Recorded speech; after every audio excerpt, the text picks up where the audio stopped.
Mashambulizi yaliyofanywa na Iran nchini Israel yamepelekea takribani watu 8,000 nchini humo kukosa nishati ya umeme kutokana na kuharibika kwa gridi ya umeme, na hii ni kutokana na mashambulizi hayo ambayo yameshindwa kuzuilika, na ni kutokana pia na Iran kuharibu mifumo ya rada ambayo ingeweza kutambua ujio wa makombora. Siku ya leo Jumatatu, Iran ilirusha makombora nchini Israel, lakini kilichotokea ni kwamba makombora hayo yalishindwa kunaswa, na ni kutokana na mfumo wa rada kutofanya kazi.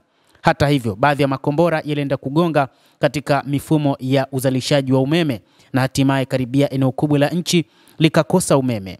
Inadaiwa kwamba takribani watu 8,000 nchini Israel hawana umeme kufuatia mashambulizi ya makombora ya Iran asubuhi ya leo, kulingana na waziri wa nishati wa nchi hiyo. Eli Cohen anasema mamlaka ilikuwa imejiandaa kukabiliana na uharibifu wa miundombinu ya umeme na inajitahidi kuwarejeshea wakazi umeme ndani ya masaa 3 yajayo. Shirika la umeme la Israel IEC awali iliripoti kuharibiwa kwa miundombinu katika kituo cha kimkakati eneo la kusini kutokana na kupigwa na makombora na kusababisha kukatizwa kwa huduma za umeme kwa wakazi kadhaa katika maeneo ya nchi hiyo.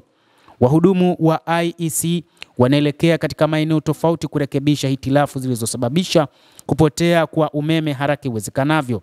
Operesheni hizo ni pamoja na ukarabati wa miundombinu na kupunguza hatari za usalama, na zinafanywa kwa uratibu wa vikosi vya usalama, imesema taarifa iliyotolewa na waziri wa nishati Eli Cohen. Operesheni hizo pia ni pamoja na ukarabati wa miundombinu na kupunguza hatari za usalama, na zinafanywa kwa uratibu wa vikosi vya usalama, imeeleza taarifa hiyo.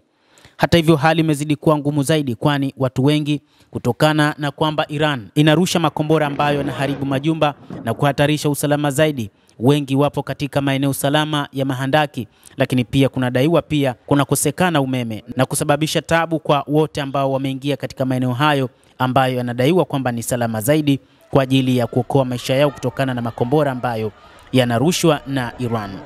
Hata hivyo, wachambuzi wanaeleza kwamba hali inazidi kuwa mbaya zaidi, kwani wakati ambapo wataalamu wanaendelea kufanya marekebisho, Iran imeendelea kufanya mashambulizi katika maeneo mbalimbali nchini Israel.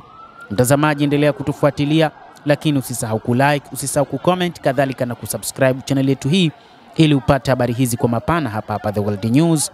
Mimi ni Adam Hussein, endelea kuwa nasi wakati wote, endelea kutufuatilia uweze kujua mengi ya ulimwengu.